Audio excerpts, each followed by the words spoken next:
Right. So I think as of yesterday or 2 days ago, I was going to start this pod and be outraged and probably do like a verbal meme of Hastings from Line of Duty going, "Mother of God, Gareth Southgate, you've not picked Trent Alexander-Arnold." Now I'm saying, "Mother of God, we've got 6 right backs." I don't know where to be outraged. He seems to have picked an odd side, but I don't know. Do you think we'll have a powerful right side to take us all to the Euros, or look at our midfield and be like, we've got no chance? I think at this rate, we're going to need 2 or 3 of them to play in defensive midfield, aren't we? Oh. Well, it looks like we've got a lot of defensive midfielders. What I thought we were lacking was a little bit of creativity from midfield. It looks like they're looking to get it all from the front. Yeah, but he's Grealish. He's already said Trent is a midfielder, so I think that gives a hint of where Trent's most likely going to play come the Euros if he does play. So he's starting him at right back tonight in the friendly against Austria. I think that's so harsh on Ward-Prowse. The whole thing, I agree. To get dropped is bad enough when he's easily our best set piece taker, but to then drop him for a right back, that's very, very poor. I think he has more than enough right to be upset. But would you not have been more outraged if Trent wasn't going? Which right back should have missed out? I think the worst right back there is probably Trippier. In terms of he's just won La Liga. He's one of the best right backs in La Liga. But then so is Sal, and Sal's not going with Spain. So I think James, if you've got to drop one of them, Reece James is still young. He's more of a wing back. Maybe if they play 5 at the back, but we haven't got enough defenders to play 3 at the back. He was brilliant on Saturday night, though.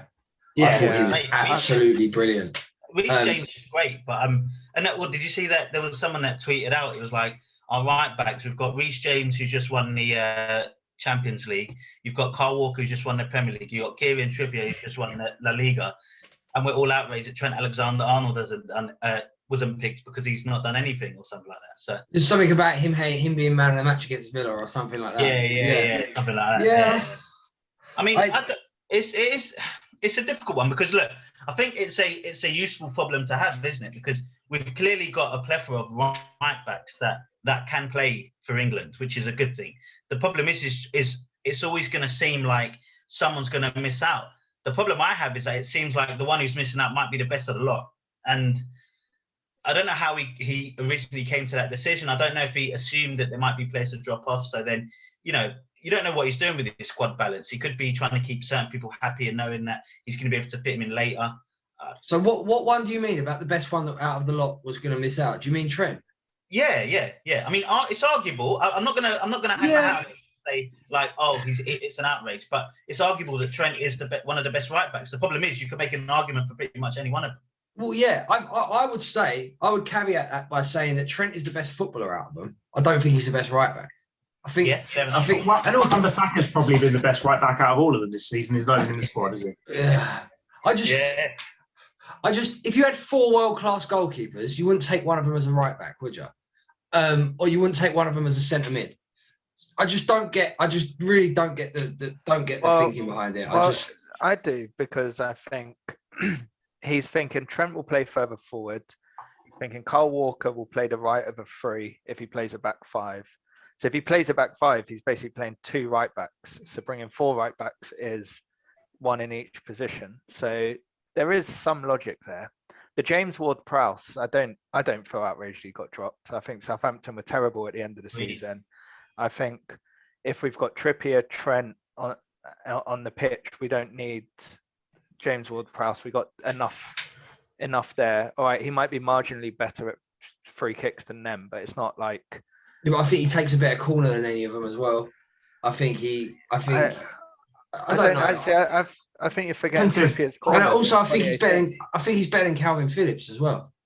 Yeah, Ward-Prowse won't start either way, so I don't think you take him for just set pieces. I think he's a good enough midfielder in his own right, I just think we need more bodies in midfield, which is why would you rate him? Would you rate him ahead of Calvin Phillips? See, I think he's much better than Calvin Phillips. Calvin's a weird one because he obviously got called up while Leeds were still in the Championship. Yeah, and I've tried to keep an eye out for him, and I don't know. I don't. He never stands out. He never looks bad. He kind of just. I disagree because I actually really like Calvin Phillips. I would say I like him for a young player. I do think that. I mean, maybe for some reason you're talking about him in the same breath as Ward-Prowse. For me, he's more of a defensive midfielder, isn't he? Isn't he someone that? No, he's a centre mid. He's a ball player in the middle of the park. Like that's what I would. He's not a hard tackler. He's not like a Declan Rice. He's not like he's not a hard tackler, but he's more of a break up type of guy. You know, he's not gonna sort of go at someone's legs and take him out. He's just there to just break up play and then maybe just play it forward. Yeah, he's a tidy player. I wouldn't put Calvin Phillips in the same category as James Ward-Prowse. I'd put Maddison close to James Ward-Prowse. So that the putting them and the comparison is a little bit off for me. Other than that, for me, I think the team pretty much picks itself. I guess. Do you think there's anyone else like with the forwards, even midfield? I guess because we're talking more defensively, even centre backs. Do you think there's anything that's outrageous? It kind of just plays itself when you really look at it, right? Yeah, I think the only thing I worry about is I think Rashford's going to start over Grealish, and I wouldn't do that. Yeah, have you seen the squad numbers? So that kind of hints what could be our starting lineup. Grealish is number 7, isn't he? Yeah, in case you haven't got it, 1 to 4 is Pickford, Walker, Shaw, Rice. Then you've got Stones and Maguire, Grealish, Henderson, which is a rogue one, Kane, Sterling, and Rashford. So presuming Henderson's injured, you've got a place up for grabs there, which could be covered. But also, Mount always wears 19 because Mount wears 19 for Chelsea as well. 17, isn't it? Or is it 19? He's 19. 19. I think Mount should start. I think if you haven't got Henderson, I think you start. I know why he'll start Phillips because he's liked Phillips and Rice, but I think it does depend if we play 3 at the back or 2 at the back. Because if we play 2 at the back, we need a bit more solidity in there. But I'd happily play Mount in there. I think he's been brilliant this season. Yeah, I think Mount will start, but I think he'll start as an attacking player. I think he'll start in behind or one of the wide positions. I don't think he'll start centre mid. But let's face it, he's going to be starting a lot of players we don't like. Like Sterling will be starting. I don't want Sterling to start. He shouldn't be anywhere near the starting 11. No, he shouldn't. Could someone explain to me Jude Bellingham? Yeah, great player. What do you need explaining? Well, I've never really watched him, so I don't quite understand why he's in the squad. Maybe there's a few others like that, but I just, for me, it seems like a young player who hasn't got as much experience. There's already a sort of a good number of young players in the squad. Is he worthy? This is the guy who's been keeping Axel Witsel and Emre Can at the Dortmund team, and he's 17 years old. Is he still 17 though, or is he's been 17 for about 2 years? No, he was 16 at Birmingham when they signed him. So he is mustard. Whether he's ready for a big tournament now I'm not sure because I'm wondering if this is a Theo Walcott thing. No, he's not. He's better than that. He's not a token signing. He's been in the England squad before. He's not a token player that you just take with you. Not at all. I think we're short on midfielders, as we've said. We don't have any others. And with Henderson out injured, what do? We don't have name another midfielder that you might take outside of Ward-Prowse. There aren't many. So is Maddison still injured? But Maddison's not a central midfielder. Maddison's not really a centre mid. He's a 10, isn't he? Yeah. You wouldn't play him there. He'd get too exposed. I don't think you could play him there. Particularly if Southgate wants to play this holding 2, which he loves. You need people that play that position. We just don't have them. And Bellingham is brilliant at that. And he showed it in the Champions League. So if he can do it in Champions League, why not for England? Then did he show it against the Champions League against quality? I know this is a different conversation for a different day. No, that's did he show it against quality opposition? League, so you might make a good adjustment there. Carry on. I was going to say, did he do it against quality opposition in the Champions League? Because they were quite badly beaten in the end. I can't remember who knocked Dortmund out, but they were quite badly beaten. And are you suggesting the league is farmers? No. What I'm saying is that have we seen enough of him? Have we seen enough of him for him to be a starter for England yet? When they knocked out by Man City? I don't remember. I think they were knocked out by Man City. I think Speaking of Man City, we I think last week or our last pod we kind of all unilaterally said that Man City were going to win a Champions League, and yet again I think Mark said it perfectly. It's kind of a new term now. We have Spurs now. He's pepped it. Pep picked an odd side, and Tuchel is what 3-0 against him this season, or in the last 10 days or 2 weeks. Yeah, the best thing about it is all this talk of a treble, and the only treble they've had is losing to Tuchel 3 times in 6 months. So shows it's not that easy. When me and Chris put the game on, we hadn't seen the squad and we hadn't seen the starting lineup, but Gary Lineker just said that, and there was like a caption on saying Pep has picked a peculiar starting 11, and that was it. I was like, I don't even need to see the 11. I don't need to know who's missing. I don't need to know who's played in the wrong position. Like, I know he's done something wrong. And before kickoff, I was like, they're in trouble. He's overthought it. Why does he do that? It's so weird. It's like he's trying to. It's like he's trying to sort of make the other coach second guess themselves by picking some random squad and being like, "What are we going to do here?" But yeah, both finals were so similar in that the respect shown by the Manchester clubs to the other team was not needed. Like the fear in the Manchester. I don't know. You've got to respect Chelsea. I mean, the thing is, I can say everything is possible.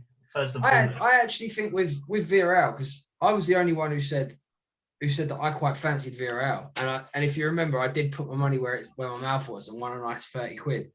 But I think that they had to respect Villarreal. They had a goal scorer that scored 30 goals this season. They had Danny's favourite Gerard Moreno. They had playmakers in Danny Parejo, and I mean Danny Parejo was the best ball player in the whole of that midfield. They had Trigueros.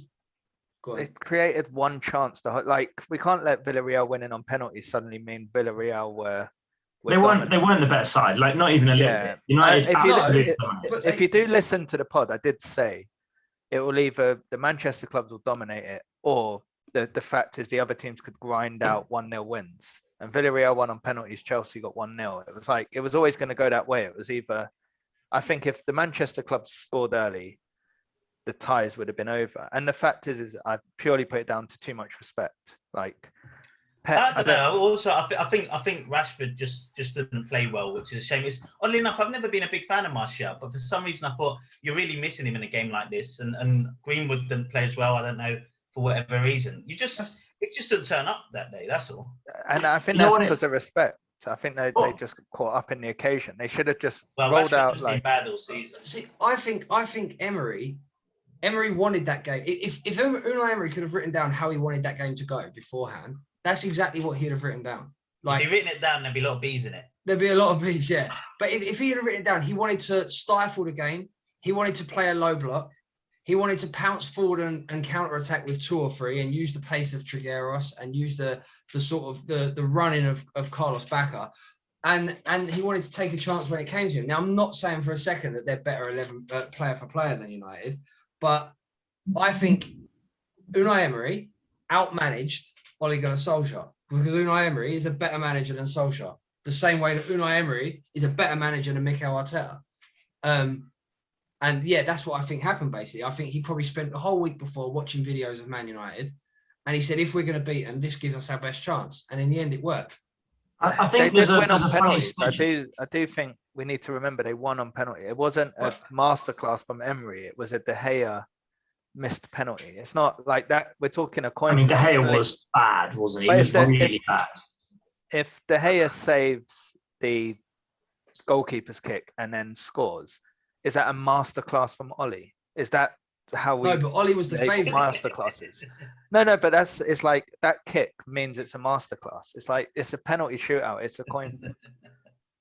I think there's a nice synergy between what's going on with England and what happened with Man United. Now, Man United have got a manager who knows how to counter-attack, knows how to set up a team to win on the counter, and has shown that this season quite regularly against the big teams. But we've always struggled for a long time now to break teams down. That's why there's still a role for Mata. But you look at people, you talked about Greenwood and Rashford, and they weren't given the opportunity to play well because, as you said, Rory, Emery had it all planned. He knew how to mark them out the game, basically. United haven't got either the strategy from the manager or the players really to break down a defence like that. I think it's quite funny because England, I think, also have that same problem. And someone like Grealish, I think it's why he and Foden to an extent for England, but can be so important because if you put Grealish in that Man United side, for example, or sort of like you said with Martial a little bit, but he can, because he can swing past the player, he can create something, he can run the ball up the pitch, he can do stuff that a lot of other players can't. I think it's the same for England. If you rely on Kane, Sterling and Rashford to kind of win us, as soon as the team sits back against us, we're going to be screwed. There's nothing we can do. And you can have Calvin Phillips playing 40-yard passes as long as you want, but we should get marked out of the game. So I think it's really interesting. There's definitely a synergy, and it'd be interesting to see how Southgate manages that, because I think he's another one who probably doesn't have the nous to know how to break down the team, but relies on counter-attacking and everything else. Mark, do you remember what it was that McManaman said on the commentary? We were like, this is just lazy commentary, where the reason why Chelsea was beating Man City. Yeah, so McManaman was just like, Chelsea are sitting deep and absorbing the pressure, which I thought was lazy, because Chelsea were actually the better team. Yeah. They had the best chances. Yeah. They weren't deep. I didn't think they were deep at all. And yeah, he just made it sound like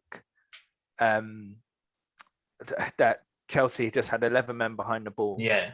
And we're just trying to hit them on the break. And I was like, actually, I found it lazy. I tried to put my amateur analysis hat on, and I was thinking, well, he did kind of have a point. I sort of thought Chelsea was like a West Brom, but like a high level West Brom. They were defensively sound. They forced Man City to play them long balls, because at the second half we were like, this is really weird, because they're doing these crosses that like trying to put it in the mix. So the problem is all their players are like 5'7", 5'8" against some of their big defenders. But what they had was the ability to then just break and just go. And obviously their goal was quite lucky, and it kind of just opened up. But it seems like, for me, the problem with Pep and Man City is that he thinks it's all about his system, really, isn't it? And then he thinks he can just put players in there, whoever they are, and just do that at a very high level. The thing is, they just couldn't break Chelsea down. And then I think they were, that goal was a good goal. Maybe a bit of luck involved, but it's not like Man City. The pass you say luck. The pass from Mount was absolutely world class. I've heard this a few times now. That pass, like, I feel like 90% of footballers can make that pass, because the space. Yeah, 90% don't see it. That's the difference. They can, 90% go into the channel. That's the difference. Most of them can do it. Most of them don't see it or they don't see it. That's the problem. Well, no, see, I don't believe they can do it. We said it, Chris, you said it at the time, and I was like, what made that pass perfect is the ball stops. It dies before Ederson can get it. You'll see that same pass made probably tonight, and Ederson, like a goalkeeper will sweep it up, and it'll be like, the goalkeeper was sweeping. What made that pass so good is the goalkeeper thought he could get it, but the pass died before the goalie got there. But all that, don't get me wrong, it was a good pass technically, but it depends what you mean by anyone can play it. Could you go over Hackney Marshes and see a Sunday League player play it? No, of course not. I just mean that the space available. But in terms of everyone, you'd expect most top level, because I believe that's what Mount is now. Mount is a top 20 midfielder in the world, in my opinion. And you'd expect most players of that level to be able to make that pass. I think anyway. Like, because all it was a bit of backspin. It was a bit of. You know what's worth watching? You know what you'll really like? I saw it yesterday on Twitter. I'll have to find the link. Someone shared a link. It was a video. I think it was. No, it was one of the England players. Who was it? It might have been Bellingham or someone. They shared a link to a video of Gerrard, and it said, "This is absolutely outrageous how good his passing was." And it was just like a 2-minute clip, but it was of all of his passes. And it's exactly as you said, Mark. The quality of his pass was not just because he could do it, but it was the perfection with the speed of the ball. It was always perfect. It was always stopping exactly where the striker needed. So it was first time finish. It's a really good video, actually. I'll try and find it. But Gerrard was ridiculous, though. We'll tweet it out. He was. Right. So we did our Premier League teams of the season. What I'll do is I've got you to give me them beforehand. So I'll go through the ones that we pretty much all agreed on, where there's 6 players that we've all agreed on, and then 6 that we've all got the same. It is 6 we've all got the same, and then there's a few variances in there where I think 3 of the 4 have got the same, and then 2 of us, and then there's a few players which only one of us got each. Can I guess what everyone got? Sure, if you can do that quickly, yeah, go for it. So I think you already said it. One's Luke Shaw. Yeah, correct. Yeah, I reckon another one is Ruben Diaz. Correct. I reckon another one's Kane. Correct. How many did you say? 6? 6. Yeah, that's 3. That's 3. Another one's Phil Bruno. Foden. No. Bruno. No. It's turned into a Really? game now.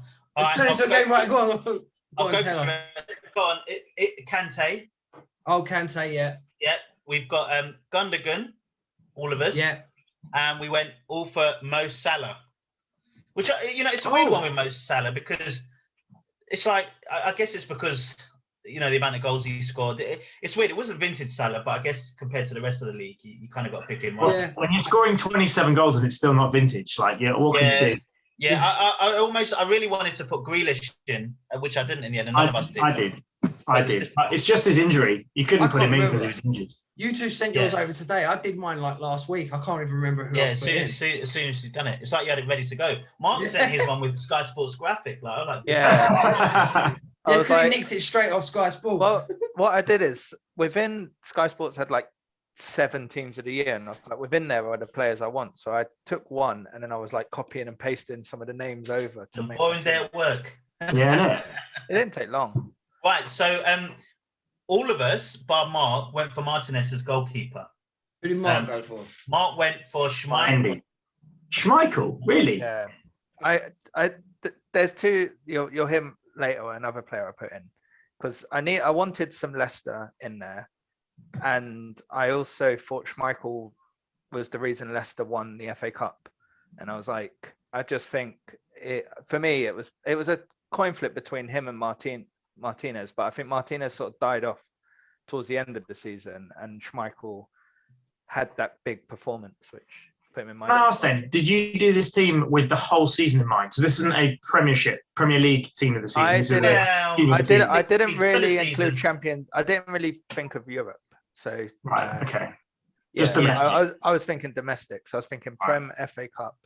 I just did a shout out to Edison. It's weird. We don't give Edison much love, and he's a championship winning goalkeeper who pretty much is up there with clean sheets. Does anyone know where he's in terms of saves? Because I'm wondering if that's the reason why he probably doesn't get the respect that he might deserve. Was it just a Pep thing? I don't know. Maybe I'm not looking enough. Maybe we don't respect his passing enough either. I don't know. No, we definitely respect his passing. Yeah. So we said Shaw as a defender. Yeah. At right back, Mark and Rory's gone for Kufar. Danny went for Cancelo, and I went for Castagne because I wanted to get a Leicester player in there. They're all. To be fair, they're all pretty fair shouts. Yeah. Kufar was really close. I was really close with Kufar. It was a toss up between him and Cancelo. Well, again, I'm going to be a bit stupid. I'm going to show my intelligence again when it comes to football. But didn't Cancelo play a lot of midfield as well? No, he sort of like tucks in. He sort of does he that like he plays in midfield because of how Pep plays, but he played left back. I was wondering if I was getting him confused with Ferran Torres or someone, because I always just felt like I was like, is he a right back? I was trying to think, and I was like, it's because he seems to be in the box an awful lot. He seems to be something in the mid. It's because Pep tucks his fullbacks in, so everyone else. If you think of it like a chessboard, he moves his 2 fullbacks inwards, which then pushes everyone up one square. If that makes sense, it's just a little Pep thing to try and get more 2v1s in the final third. But so I can see why you do. I'm more of a drafts guy. Yeah. It's at centre backs. We all went for Ruben Diaz, like we said, who just outstanding season, one of the new best centre backs in the Premier League, without a shadow of a doubt. And what's he, 23 years old? I mean, goodness me. I called that, by the way, when he went from Benfica, because I watched a little bit of Benfica as well. He was outrageous at Benfica. Oh, there you go. I might have done FI on him. So the other centre back, position, Danny, Mark, and myself all went for Maguire, Slabhead himself. Rory went and put Fofana onto a Leicester player in there. He was going to be close. So it was between Fofana and Maguire for me, but I went for Maguire because when you look at his record with Man United, not just his record and his performances, but this injury that he's had now is the first time he's not played a game for Man United since the day he signed. He's been an ever-present. He's always there. And I feel like we lost them all.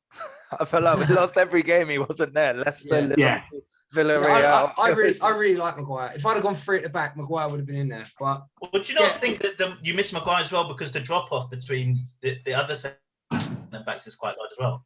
Saying that, I quite like Eric Bailly. I want to give a little bit of love to Eric Bailly. I've given up on him. I was a big fan of Bailly for a while, but I've given up. Stay fit. He just can't stay fit. He's very rush. But I think if you got a run of games, I think the thing with centre back is so much of it.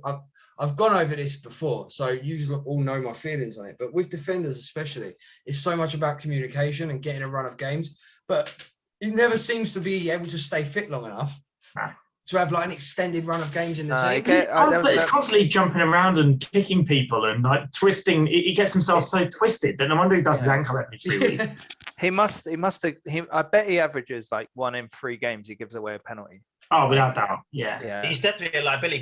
Just a quick one then. What is it with Twins AB? Like I don't know if the more he doesn't play, he's turning into Wilshere in my head where he gets better and better. Why is he not playing? Is he just not good? I just don't think he's standout. I don't think there's clearly not a plan for him.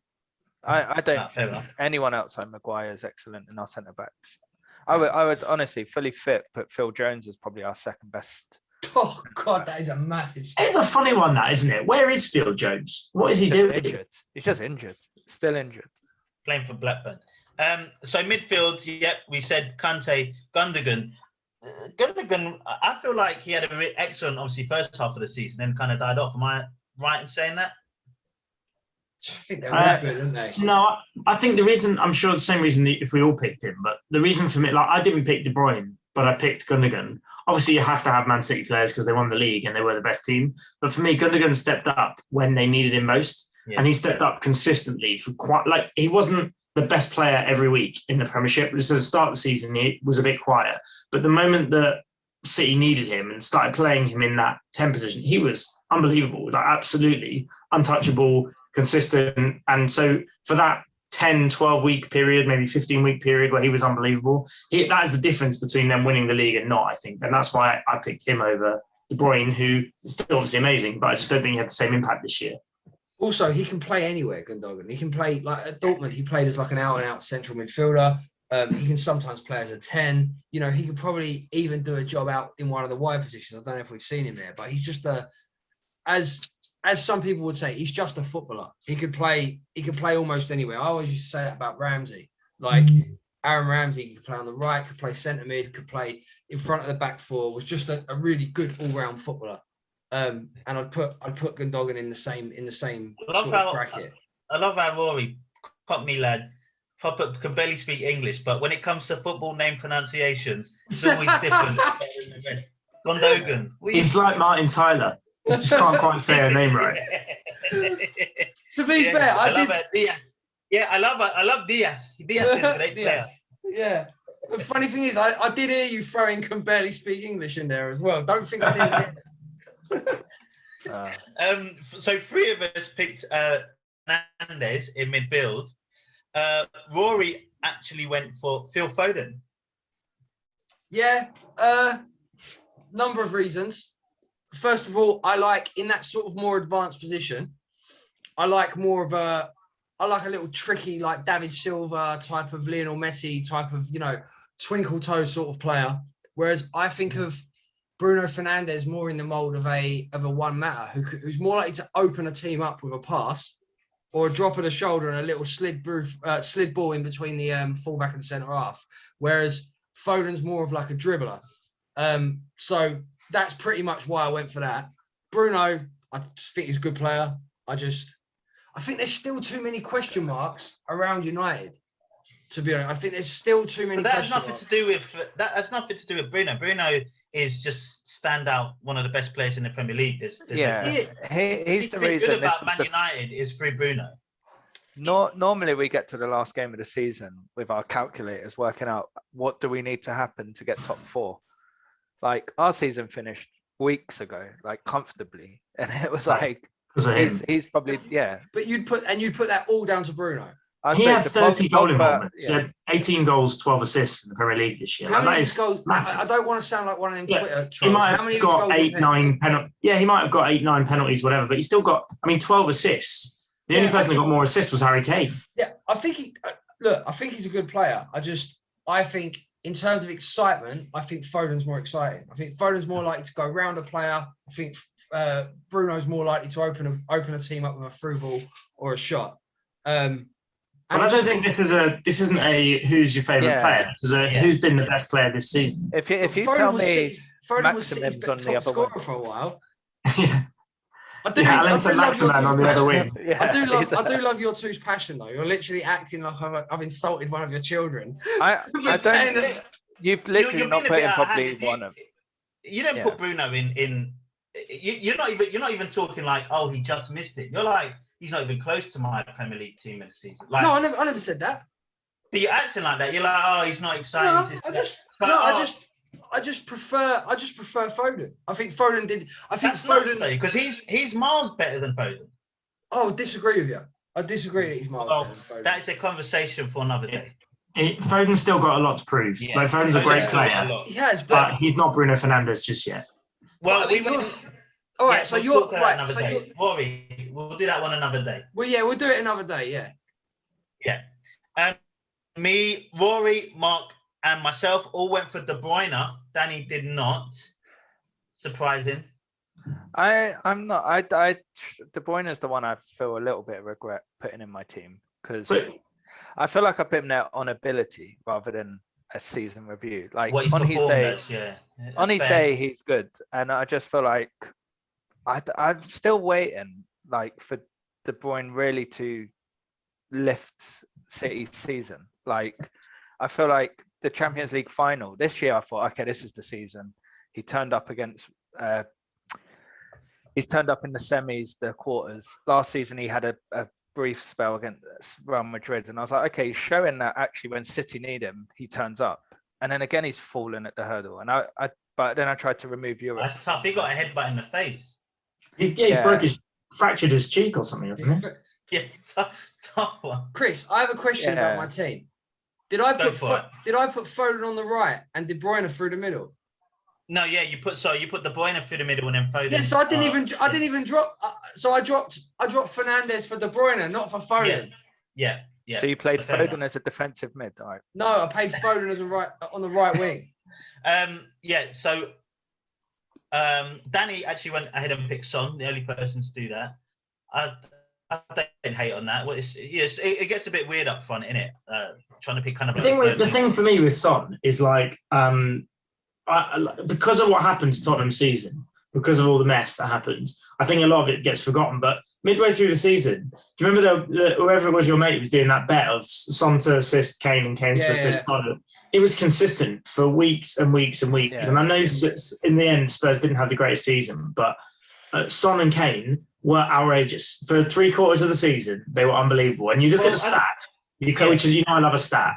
I can't argue with it. Like his goal involvement is unbelievable for Son.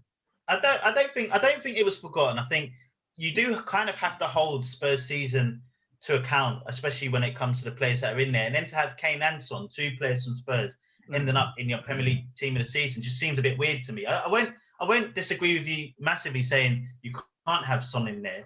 It is kind of like an indictment on their team as a whole, where I just couldn't bring myself to put of them in, and you can't really not put Kane because as an out-and-out striker, there's no one else you can put in the Premier League. Oh, Kane, yeah, without doubt, Kane was in. Oh yeah, you could not put Kane. But, I mean, Rory, to your point earlier about penalties, Son scored the most of any players without penalties. So because Son did great penalties, so he's always scored all of his 17 goals were from open play. Right. So hang on, Chris, who did the rest of us all in put? The first. Who did the what? Who did the rest of us put? Instead of Son, you did Foden. Me and Mark actually put De Bruyne in that position. So hang on, who was my three behind? What? Salah, your midfield, De Bruyne and Foden. I went Salah, De Bruyne, and Foden. Right? Yeah. Son. To be fair, Son. In that case, Son's unlucky to miss out. I think if he'd have had the second half of the season, if he'd have had a quiet first half of the season and then a really good second, he'd have probably got in. But the problem was he did all of his best stuff before Christmas. Yeah, I agree with that. That feels like it's about 10 years ago to me. And that's what I think with Foden, because if you look at the first half of the season, Foden's minutes. He played like once every 3 games. So I think you put Foden in the team when only the second half of the season is when he even started playing 90 minutes, let alone actually playing well. There's a lot of recency. I'll admit there's a lot of recency bias with mine. Yeah, definitely. Yeah, but then it's the business end of the season for a reason. True. Yeah. Honourable mention, Danny wanted to write Mount, John Stones, don't know why, and Souček. Souček's been. I love Souček. I think he's been amazing. He's just too big. He's just too big to be a centre mid, isn't he? Like 6 foot. He's like Sander Burge. The two of them like 6'6" centre mid. I love hearing his interviews. He's a quality interview. It's so funny, isn't it? I like him. My honourable mentions was Ederson, as I said, Mount, Grealish, 100%. I wish I put him in, actually. I wish I found a way to put him in. And actually, when you were just talking about De Bruyne, Mark, I wish I took him out and put Grealish in there. And Cresswell, actually. I think Cresswell's been excellent. But yeah, all right. So then, quickly going through, we should have hopefully picked our player of the season, manager of the season. Have we done that? No, but I can. Yeah. No, but you can. Yeah. Go on, I've done it. Yeah, good for you. Who have you done then? Who have you picked? Who's your player of the season? You want me to go first? You just said you're ready. Yeah. Player of the season, Harry Kane, unfortunately. Yeah, same. I think he constantly shows, because I don't think Harry Kane's the most gifted footballer in the world, but I think he's probably one season wonder. He's probably one season wonder. I think he's probably in the top 2 strikers in the world, though. Or he's definitely, him and Lewandowski are head and shoulders above everyone else. Yeah. And I just think that he shows that he reads the game. He holds the ball up. He drops into pockets. He can pick a pass. He's great in the air. He can finish with either foot. He can score from outside the box. He can score a header from in the 6-yard box. He can score a tap-in. He's just a complete striker. He's genuinely the complete striker. And I hate the fact that he plays for Tottenham. And he won the golden boot and the golden assist. And the golden assist. Is that what we're calling it? Golden playmaker. Or golden playmaker. To win both top assists. Golden stop. Even though he does score penalties, it's like to get the assist. When there's penalties become an indictment on a player, this is so strange. What's going on here? Well, no, because what you got to do, if a player scores 22 and one scores 23, but the guy with 23 scored 8 penalties and the guy with 22 scored none, I'd say the 22 is a better goal scorer. But but the fact that Kane does it all is I don't know how him and Lewandowski are just head and shoulders above anyone else in the world in the number 9 position. Both. I actually went for Ruben Diaz personally. Yeah, great player. I thought we kind of, me and Danny actually spoke about it, and we kind of called it just before, and we were saying, could they actually give it to a centre back? And I wasn't convinced he was going to get it, but he ended up doing it. So he got the right. He got the writers. Yeah. Yeah, he hasn't got the PFA one yet, but they'll probably give it to Kane, no doubt. If not, it has to be Diaz, I'd imagine. But it's one of those two for sure. Yeah. Who's got a manager of the season? So it's got. I've gone Pep. I can't hear anyone against it because I'm sorry to say again, it's Moyes. Yeah, I've gone for Moyes too. I've actually gone for Moyes too, and I have to say, Brendan Rodgers, I think, needs a shout out because Leicester spent more time in the top 4 than any other team this season. It was only the last week of the season that he screwed up. If they've got Champions League and won the FA Cup, you'd have to say as a sensational season for Leicester. If they didn't drop off the top 4, and it is this recency bias, I think for him he's the runaway winner for it. But the fact that he wasn't able to kind of get them over that hurdle, they won the FA Cup. Can I say something about Rodgers? One sec. Due to their current standings, Moyes doing what he did with West Ham versus in their finishing position versus what Leicester did. I just like it more. I said at the beginning of the season, and I'm kind of sticking with that. Moyes is a good manager, and I just think he's been excellent for them. Go on, Rory. Yeah. So what I will say about Rodgers is he has got Leicester playing lovely football. But what I will say about Leicester is that we still think of Leicester as a small club. But if you look at their players 1 through to 11, they've actually got they've got a squad that's absolutely packed full of internationals. Yuri Tielemans is as good as anyone in the league in that position. Ndidi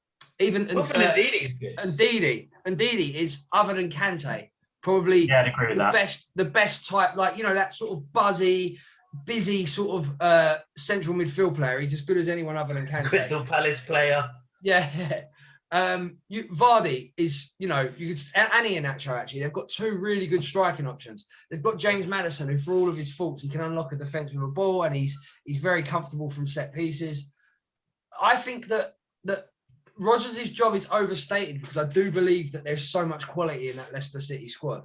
Whereas if you look at West Ham, they've got pretty much the same players that they've had for the last few seasons. But David Moyes, despite being mocked for the last 7-8 years because of how shit he was at United, and then how shit he was at Sunderland, and then how shit he was in Spain with Sociedad, he's actually come back and he's proved everyone wrong, myself included. I'll hold my hands up and say that I thought Moyes was rubbish. But I told you he was good. Fair play to him, because he's been mugged off absolutely everywhere for the last 8 years, and he's handled everything with dignity, and he's come back and he's had an unbelievable season with players that most of us had never heard of a year ago. Have we got best worst signings? Yeah. My best signing is Well, I went for two actually, if that's all right. Both for the same team. I went for Martinez, and I actually went for Ollie Watkins. I put three down, and I'll tell you, so the two runner-ups was Ziyech, who was on loan at last season, but they signed him this year. Yeah. Ruben Diaz. But I hate that. That didn't count. I know what you mean. I do. I hate that. My winner is Callum Wilson. So I was looking at Callum Wilson. Newcastle. That's really interesting. Newcastle didn't win a single game he didn't play in. Yeah. And they finished 13th. They finished 13th, and every game he was missing mid-season, they either drew or lost, and they lost most of it. He's a quality forward. He's too good for Newcastle for me. But you just got to look at the games he played in, and he basically kept him up. And I'm like, talking of signing the season, you're like, well, he only played half a season. They won all their games in that half he played. Yeah. So that's a really good shout, because Newcastle were 100% down if they didn't have him. 100%. 100, yeah. Like you got one down. And also Martinez, I think, is up there. But one that I think is, although I don't think he's the greatest, I think it was such an important signing, which was Mendy for Chelsea, because they had such a problem with Kepa. Like they got top four. Yeah, they won the Champions League, and they got to the FA Cup final. Like they had a very good season. I think, Mendy, I know we're not talking about Europe, but he's now, I think he broke the record, right, for the least goals conceded in a Champions League competition or series for a year.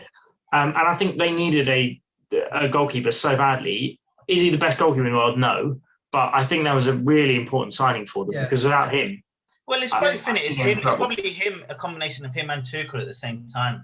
Tuchel obviously sorted out... I think he was great for Lampard. If you remember when he came in, his first 7 games, he didn't concede a goal. I feel like we were making jokes about it when he first came in. Yeah, he was wobbly. He was definitely wobbly. I'm not saying he's the best goalkeeper in the world, but I think in terms of impact signings, I think he's really important for Chelsea. Yeah, I agree with that. A player doesn't have to be the best player in the world. He just has to be a good fit for that team. Callum Wilson. To make an impact. Rory, do you want to say one, or are you happy to? I it's a bit predictable, but Ruben Diaz. Fair enough. Was that this season? Yeah, that was this season. Yeah. Worst signing? Can I go first? Yeah, go on. I'll give you all a guess first. Who do you think I'm gonna go? I think you're gonna go with Willian. You would be correct. So I've gone for Willian too. He was the runner-up. There is so many good young wide players in world football at the minute. Exciting young wide players, whether they play in France or whether they play in Portugal. A bunch of them are at Arsenal as well. Right, some of them are even at Arsenal, like Martinelli and Saka.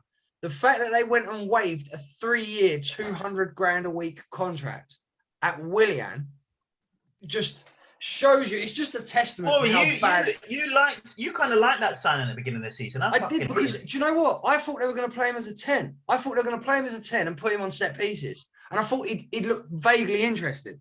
Yeah. so to spoiler alert, he was in my worse than I thought player. He was. Yeah. He's just clearly not interested. That's the issue I have. The issue isn't that we signed him, because if you're going to put him as a 10 instead of Ozil, and you're going to put him on set pieces, you go, all right, he takes a blinding free kick. I mean, you saw the goal he scored at the end of the season. Like, he takes a good free kick, but he just looked so disinterested.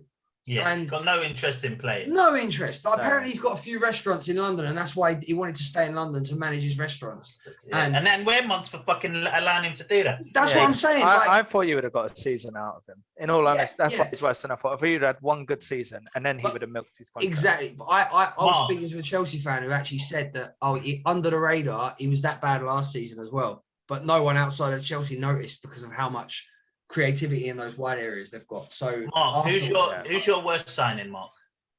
I actually can't pick between these two, and it's weird because one is a signing for our champions who seem to be perfect, and that is Nathan Ake, £41 million. I always thought that was a nonsense signing. Pep played pretty much a different 11 every week. Was that this year? Yeah. I really liked. Do you remember they signed him a couple of weeks before Diaz? That was their centre back solution for 41 million. Then Pep's played a different team every week, and Ake just struggles. And it's like, but I was caught between him or Brewster. So I went for Brewster. I don't think there's any argument actually. 24 million quid. He played 27 games and scored no goals. That's a confidence thing. That's got to be a confidence thing. With bad signing. The thing is, you say he played. What do you say? 27 games he played. Yeah. I mean, he must have averaged like 8 minutes a game though. Like, nah, not at all. No, he played. He played more regularly than that. He was terrible. I mean, Sheffield United were bad, but to spend 24 million on him. Was he missing chances, or was he just? I didn't watch much of Sheffield United. Was he missing chances, or was he like? He just non-existent from my point of view. No, non-existent in the game. Didn't do anything, didn't run, didn't look for the ball, didn't call for it, did nothing. It reminds me, Liverpool somehow do this thing where it used to be Bournemouth they do it to, and now they've done it to Sheffield United. It reminds me of like Solanke selling him for 25 million. Jordan Ibe as well. Jordan Ibe is another one, right? How do they do this? How do they find these players? They go on Footy Index and they hype up these youngsters. That's what I was going to say. It's probably because their fans hype up their players so much. People go, well, he must be good. Well, what's funny was at the start of the season in fantasy football, I was like, oh, Brewster's only 4.5 million for a starting striker. I'm like, well, how bad can he be? It turns out clubs need to get whoever values players on fantasy. He knows straight away. Exactly. Right, Danny, have you got what turned out the best this season for you?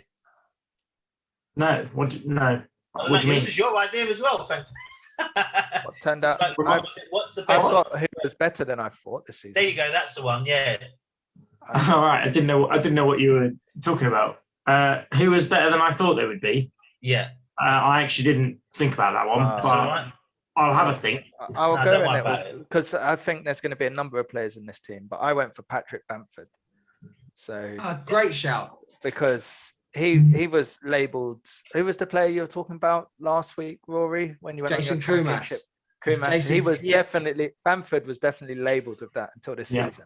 And maybe it is just a case of better management, getting a manager who'll be like, do you know what? You're labelled a championship striker. You failed every time you've been in the Premier League, but I'll trust you. And what's your worst thing then? You said it was William. It was William. Yeah, I thought Arsenal would at least get one season out of him. I don't even think they got 5 games. He was fucking terrible, man. I hate that geezer. What surprisingly worked out well for me was just Arsenal's youngsters as a whole. Saka and Emil Smith-Rowe quality. Tierney doesn't count, but he's still young, and I love him. I just want to give him a mention. So them as a whole. In an abysmal season for Arsenal, I think the only bright sparks was our young players and players that really can go somewhere else, because I think we're not going to be battling for top 4, it seems, for a while, unfortunately. But I'd like to at least garner and hone some of the young players that we got. I'm with that. Bring Saliba back. Yeah, I think you've got to give a shout out to John Stones as well. I think if you're talking about players who were surprised how good that, at the start of the last season, the reason they spent 40 million on Ake and then 30 million odd on Diaz and everything, it's because they were like, we desperately need centre backs. We haven't got any. Stones was nowhere in the picture. How he managed to fight his way back and then make it his own. And it's great for England because we really needed him. But I think fair play to him. He much better than anyone would have expected. What was surprisingly disappointing for me this season was my take on Leeds and Bielsa. Didn't age well. He's probably not as fraudulent as I thought. I think next season they won't do as well. But for a team that got promoted. That reminds me of my better than I thought. What's that? So it's a lad that actually started off at Arsenal, dropped all the way down to Yeovil. Left back. Yeah. No, the right back.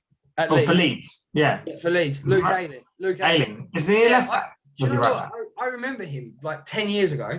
I never thought he was a bad player, but I thought he would go on to have a half-decent career playing between League One and the Championship. So I didn't think he was a terrible player by any stretch of the imagination. I just didn't think he would be a 38-game regular starter in a mid-table Premier League team. So fair play to him. He got released from Arsenal when he was very young, 18, 19, dropped all the way down to League Two, and has worked his way back up. And I thought he had a really decent season. I think he's a really solid player, actually, Luke Ayling. He was actually, I think he was on the bench in a Champions League game once for Arsenal. That's as high as he got. Yeah, and that's as high as he ever got. And then he started at the bottom of the league pyramid, and he's always looked good. He's always equipped himself well. Yeah, I like him. Runs his absolute bollocks off, and he does have a shit Barnet. But other than that, he needs a few more goals and assists in his name. I think last season for Leeds, he was good. He was quite involved in goal and assists. This year, not so much. But only thing is, I think he might be 30 now, actually. So I think that I don't know how long he'll stay because he is the sort of player who will get offered a 3-year contract by a Championship team now because he's got that experience of going up. Yeah, in my back four, I'll go quickly. In my back four this week, fans are in my back four this week. They've just been admitted back into all different types of sports, but these fans in particular are NBA fans, and I didn't want to do 2 NBA related front 3 back fours, but couldn't resist. We've got the playoffs at the moment. This week people are going absolutely nuts. Remember a couple of weeks ago, Rory, when I just texted you saying I think the world's going crazy because people are just losing it. This week there's been 4 incidents of fans just absolutely misbehaving at NBA games. Right? Didn't someone have a row with LeBron? No. So one incident was where fans, just as Russell Westbrook was walking down the tunnel, threw popcorn all over his head. That made Russell Westbrook, who's a fiery character in the first place, absolutely go mental, had to be held back. There was an incident where Kyrie Irving, playing against the Boston Celtics, got a water bottle thrown at his head. And do you know what? That really annoyed me because Kyrie Irving's like well inoffensive, isn't he? Well, you say that, but he went to the middle of their floor and started wiping his feet on the Boston Celtics logo. So, do you know what? The fan was obviously maybe a bit out of order for throwing a bottle of water, but I just hated that it detracted from Kyrie Irving acting like a dickhead. But never mind, the fans should be doing that. We had another incident where a fan tried to run onto the basketball court and just try and jump the backboard and got absolutely tackled by one of the security officers. But the worst one of the lot was a fan who spat on what's his name for Atlanta? Trae Young. Trae Young, yeah. Spat on him. Absolutely go mental. The thing is, with like the way that the world seems to be going the last few months, it's like these things are just escalating more and more and more. So I imagine throughout the week, this is only going to get worse. But basketball players are all 6'10" as well. You notice none of them started on Kevin Durant. Well, I mean, they're 7 foot, but they can't fight for shit. Honestly, basketball players might be some of the softest athletes in the world, and they're like massive. Look at them trying to do a fist fight. What did Westbrook do? Because I can imagine it was quite funny seeing Westbrook lose. No, I think that was just a fan just trying to get at him because Westbrook's a dickhead, isn't it? Westbrook is a dickhead. Used to love him. What are you on about? He left, didn't he? Yeah. In my front 3 this week is the World Health Organization. If you've been following the pandemic quite closely when it comes to the World Health Organization and various other scientific outlets, they've actually been getting killed a lot by a lot of pundits and scientists and stuff like coronavirus. They've been just getting they've been criticized quite a lot by various people who are in the know about their handling of the coronavirus and some of the reports that they put out being false. But they've done a good thing this time because they've got on the D&I wagon for a bit of inclusivity. They've decided to name their COVID variants under the Greek alphabet instead of where they come from to avoid stigma. Because apparently, I did think these variants were starting to sound awfully like, I know it's DNI. You've labelled it that, but part of me was like, it's true though. They're just picking random locations abroad and being like. Well, but the thing is, Mark, is that the 4 that they've named up till now is the UK, Kent, variant, the South Africa variant, the Brazilian variant, and the India variant. So it's not all ethnic-looking people, but there is a history. There is a history. I know, right? We're not talking about the Spanish flu, but generally, and they've actually said in this article that they do name viruses after where they've come from. I just viruses, but variants. They're starting to name variants, saying like, "Oh, it mutated in India," I think there is a little bit of stigma attached to it because maybe fair enough. I mean, that's why the World Health Organization has decided that they don't want more people from China being attacked for being Chinese because of Donald Trump calling it the China virus. And it's a really good idea to use some sort of Greek alphabet or something. It's a bit like calling they now call weather storms by people's names, don't they? You need some kind of naming convention for stuff. So I think it makes sense. Well, they had a naming convention, but now obviously it's racist. So now they've got to think of something else. So whichever the version that they've used historically. It's because that's just where it was first found. Doesn't mean just because that first variant was found in Kent doesn't mean it came from Kent. Like Kent didn't invent it. So I did get it. They recognised it. They obviously recognised it as a way in which it becomes more of a recognisable way, and their idea as well, because they can't call it what they usually call it, which is a B with a bunch of letters and dots in the middle, because that can get confusing. So their idea was just simply name it after the labyrinth it was created in. Yeah. I know. We'll talk about that another time, definitely. I told you that at the beginning of the pandemic, there's a chance this could happen. It's very unlikely they came from bat poop, but there you go. Right, who wants to go next? I'll go next, but try and be quick. So my back four is our all favourite London mayor, Sadiq Khan. The reason I put him in my back four is Tory mayor. I don't know if any of you have seen the horrible video going around of Hyde Park the other night. Yeah, someone got stabbed in it. What? Stabbed. Oh my God. And there's a video about it. A video of it. Is it someone videoed a stabbing? It's more than a stabbing. It's these about 4 or 5 people chasing this one kid with huge machetes. Like, it's still light out in Hyde Park. Like, oh my God. There's been calls since opening lockdown and being like, okay, people obviously hanging out in parks a bit more. Should there be a bit more of surveillance on them? But yeah, it's horrible, this video. And there's obviously been outrage and stuff. So I thought, let me see what Sadiq Khan has said on the matter. And pretty much he said nothing. Knife crime is just not one of his priorities. And but that's hardly knife crime, boy. That is sword crime. That's machetes. Yeah, this is where it escalates to. It's like you get a knife, that's we'll not get a bigger knife. knife. This is a knife. Yeah, and that's how it works. I thought you've played knifey spoony before. So I thought, all right, let me see what Sadiq said on it, and his pinned tweet and everything is just around extending the ULEZ to the north and south. So if you ever thought Sadiq cares about Londoners, that tells you where his heart's at, and that's why I don't think anyone thinks Sadiq Khan cares. I just don't know how he's getting away with this. It's just absolutely ludicrous. Yeah, but he just won again as the caring candidate. So but that's just because Londoners just can't get their head out of their own bumholes, not wanting to vote for someone that isn't Labour. Like, fair enough, you don't have to go for Tory, but for goodness sake, like, you can't keep going to the Labour could put an actual nonce forward as a candidate, and Londoners would still vote for him.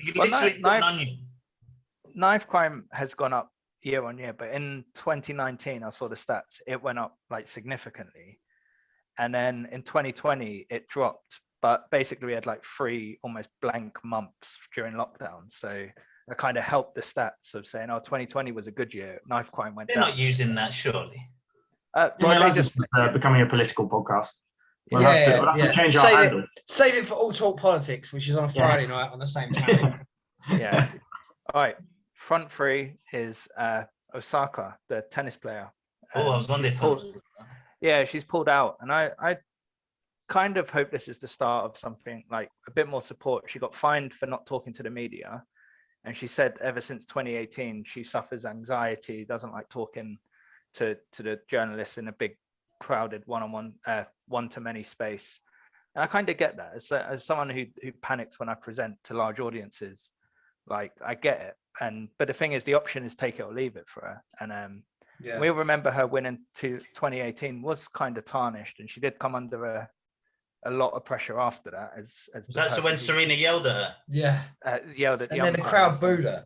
And the crowd booed her. So she didn't really have the best start to life as a winner. So, and she was just saying, well, there was no support, no option, so I'm pulling out. And it's like, well, hopefully now they think of it, because it's not, you should have your press obligations, but they should like be able to cater for certain people. Like, yeah, she's a literal kid. She's only about 20, isn't she? Yeah, but it's an interesting one, because when it first came out, I was like, it's a bit of a tough one, because they didn't leave Roland Garros with much option. She just said she wasn't doing it, which according to their rules, you're obligated to do it. Whether it's reasonable or not, whether these interviews actually amount to something or not, is a different matter. So she didn't really give them a chance to actually respond. What she did then, if it's for her well-being, she ended up pulling out, which I think she should do, because if you find yourself in a situation where you can't deal with any situation, I'm not a proponent of people continue putting themselves in a position where it's not good for their well-being. And she did what she rightfully should have done, and that's withdraw herself, because she should be concerned with her own health and well-being. But I remember, like, we've all followed sports for a long, long time, and if you hear a lot of these sports documentaries, there's always talk of mentality of the people that are the best at their sport, and that it's a mental game. It's like 90% mental, and part of it is because of the strain and stress and the rigors of it. And maybe this is going to sort of change the situation for athletes that find it difficult when it comes to those other pressures, not just the game, but the other pressures, which would be a good thing. But there is a part of me that thinks that you're doing sports at the highest level, where there's the most leverage and the most stress. You do have to be able to deal with it on some level if you're going to succeed. You cannot play your sport at a high level if you're not able to deal with the stress on some level. But she deals with the sport stress. She's clearly won tournaments. She's one of the best tennis players in the world. Yeah, she just doesn't want to be hounded. And the only thing I'd say is I don't like her remove. Is it part of the sport though? Is this other aspect part of doing the sport at the highest level? You get paid this much because of the exposure that you get by playing. Paid though. You're confusing salaries now. She gets prize money for winning tournaments. Like, it's a different setup. I'm not getting confused. It's the same thing. But she gets prize money for winning a tennis tournament. She enters a tennis tournament. She wins. Yeah. It's not a club. She's not a face of a club. She's not. It's not like a footballer or an NFL player who has to represent they have certain duties which come as part of a contract. It's a tournament. No, but part of the agreement to enter any tournament is that you're going to do your press obligations. She's signed it. It may not be for a season or a particular club, but it's for that competition. Yeah. And the thing is, she obviously has tried, didn't do it once. Yeah. They got fined, haven't found some middle ground. So hopefully this finds some middle ground, because it shouldn't just be a case of we're going to throw you out in front of all the press. Well, by all accounts, she didn't give them the opportunity, which I actually feel for Roland Garros to a degree. She didn't give them the opportunity. She obviously, for whatever her reasons are, good or bad, she just didn't give them a chance to say, all right, what can we do to make this easier? It was, I'm not doing press, and then I'm out. Yeah, but it sounds like they haven't found any middle ground. So hopefully this does find it. Like, that's why it's in my front three. Like, I don't agree with walking away. I think when you've got like sort of anxiety about doing stuff, sometimes easing in, doing it, getting practice, like you got to breach your comfort zone. If every time you got nervous about doing something, you backed away, like, it's not a good. They should find some middle ground, and then before she knows it, she'll probably be doing interviews just fine. But as you said, she's still a kid. Like, all right, it's tough to sports at the highest level, I hear. All right, my turn. Yeah, go on. Right, my front three is this country. We have 0 COVID deaths for the first time since last March 2020, which means hooray. I'm hoping that we're somewhat nearer to life going back to normal. Well, it is kind of going back to normal. You know what it meant? It meant the admin person was off for the bank holiday. Yeah, the admin person had booked some annual leave. Half term. Hopefully, like, I don't know, it doesn't feel like it's gone back to normal for me yet, because as regular listeners to the podcast will know that I've got a dog, so I can't go out. So I'm basically still in lockdown. But on Saturday, you should go out. You got a dog? Well, yeah, I'll go out around the block a few times into the local park with the dog, but I don't go out anymore. But on Saturday, having a few beers, aren't we, boys? So, well, me and Chris are definitely having a few beers. I don't know whether he's invited anyone else, or whether you have got your excuses in early yet, or whether you're all the users, all the listeners are coming as well. I don't know if Chris told you. He's invited everyone on Twitter. Yeah, really? I like both of them. The reason me and Danny have backgrounds is because there's huge thumbs over our heads. So does that mean that breaking news on All Talk that you two are longing off Saturday? No. Well, Chris said about Saturday, and then Danny said Sunday, but it never really. I didn't hear the plan. So right. So here we have a live. I'm around Saturday. We have Mark Williams live trying to backtrack, but yeah. So I never said I wasn't around. All right, fair play. We might get some listeners involved as well. We might get all 10 of them. My back four, Luis Enrique, the manager of Spain, who last week did the unthinkable. He released his Spain team. There was no Sal of Atletico Madrid. There was no Sergio Ramos of Real Madrid. And worse still, there was no friend of the show, Sergio Canales, who is being repped on my back today. He's been dropped from the Spain squad. It's the first squad he's missed in about a year and a half. He's 30 years of age. He's probably never going to go to a tournament now. All because that prick decided that he wanted to make some weird point against players that have played for Real Madrid or players that are still at Real Madrid. He's picked no Real Madrid players in his squad. He's like the Leicester City of the Spain squad. He was there all the way. All the way. He's like, he's into double figures for caps now. He scored a couple of goals. To be dropped at the age of 30 as well, you'd be pretty gutted, wouldn't you? Because, luckily there is another tournament next year, but unless Enrique gets sacked, I can't see Canales making it. I'm a bit gutted for him, to be honest. I think that a player as good as him he deserves to grace a tournament before he retires, and he's been so unlucky with injuries. I'm just a little bit he's just not good enough. He's dog shit. He's terrible. Worst player I've seen in a long time. Right, number one, you've never watched him play. Number two, you don't know who's in the Spain squad. Number three, you don't know who Luis Enrique is. That's true. But just a bit gutted for him. And that's me. Danny? Yeah, so my back four is the Copa America organisers. I don't know if you saw the news. So it was meant to be held in Argentina. They decided because of the COVID issue that they're going to move it. Rory would say Argentina. Argentina. They offered it to Colombia, who said, no, we've got bad COVID too. And so it's going to Brazil, who are just starting their third wave, getting tens of thousands of deaths a day from COVID. Apparently totally fine to host the tournament. So there's quite a bit of uproar in South America because why could it be held in Brazil over Argentina or Colombia when they're all just as bad as each other? Don't know. But some are saying that it's been fixed, and it was always fixed, and that years ago they already said they were going to try and do it in Brazil, and they never wanted it in Argentina. So, them two hate each other as well. Like them two countries, so there will be like cries of conspiracy. Why not like Chile or Paraguay or somewhere like? Don't know. I guess they need the infrastructure short notice. I was going to say Brazil only had the Olympics not that long ago, and the World Cup. And the World Cup, yeah. So they're pretty much ready to go. Right. Yeah. So that is unlikely to end well, let's be honest, because there'll be a whole bunch of COVID-related stuff. There's protesters constantly now in Brazil. Everyone's protesting because they don't want it, because they're saying it's ludicrous because we're in lockdown. What are you doing hosting an international tournament? But there you go. They've chosen it to put it there. Should have been at Wembley. Exactly. Someone on my Twitter Twitter actually said we should host it. Yeah. Every time a tournament fails, host it at Wembley. Yeah. My front three this week is UEFA, who, by some miracle, have actually done something positive. I don't know if you saw the news. They have scrapped the away goals rule. That's it.